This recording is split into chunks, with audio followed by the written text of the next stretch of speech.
लेकिन हाल ही में घटी कुछ घटनाओं के चलते देश चिंतित है और फोकस जुडिशियल रिफॉर्म्स पर है।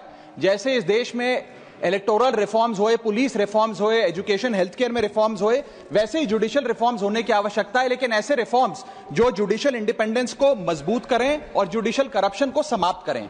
इस विषय में दो महत्वपूर्ण मुद्दे उठाना चाहूंगा, अपॉइंटमेंट ऑफ जजेस से लेकर रिटायरमेंट ऑफ जजेस तक।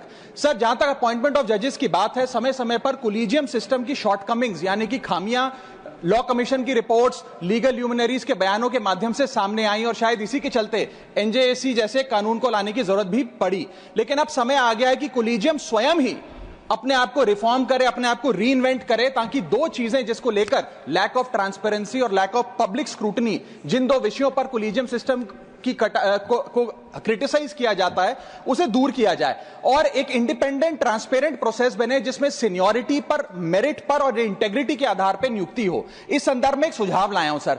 आज से पहले एडवोकेट्स को सीनियर एडवोकेट्स डेजिग्नेट करने के लिए एक बड़ा ही ओपेक सिस्टम चला करता था, लेकिन सुप्रीम कोर्ट द्वारा खुद जो गाइडलाइंस लाई गई, आज उसके तहत किसी भी व्यक्ति को अगर सीनियर एडवोकेट बनना है तो उसके लिए एक ट्रांसपेरेंट पॉइंट बेस्ड प्रोसेस है, जिसमें आपसे आवेदन पत्र लिया जाता है। उसके बाद आपकी number of years of practice, pro bono matters कितने किए, कितने रिपोर्टेड जजमेंट है, उसके आधार पे आपको नंबर देकर, पॉइंट देकर आपकी नियुक्ति की जाती है। इसी प्रकार से एक transparent point based, merit based system अगर कोलिजियम सिस्टम लाए तो जजों की नियुक्ति में देश की जनता का और विश्वास बढ़ेगा। और दूसरा विषय है सर, रिटायरमेंट ऑफ जजेस से संबंधी।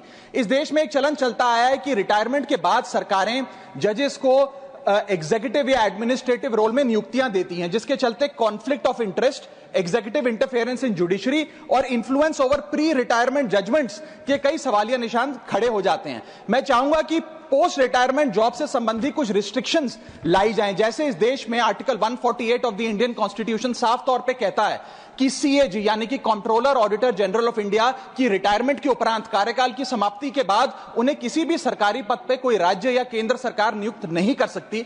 इसी प्रकार अगर एब्सोल्यूट रिस्ट्रिक्शन नहीं तो कहीं ना कहीं 2 साल का कूलिंग ऑफ मैंडेटरी पीरियड जरूर लाना चाहिए कि जजों के रिटायरमेंट के बाद कम से कम 2 साल तक उन्हें किसी भी सरकारी पद पर ना कोई राज्य सरकार ना केंद्र सरकार नियुक्त करे। यदि ऐसा होता है सर, तो यह भारत के न्यायिक इतिहास में मील का पत्थर साबित होगा।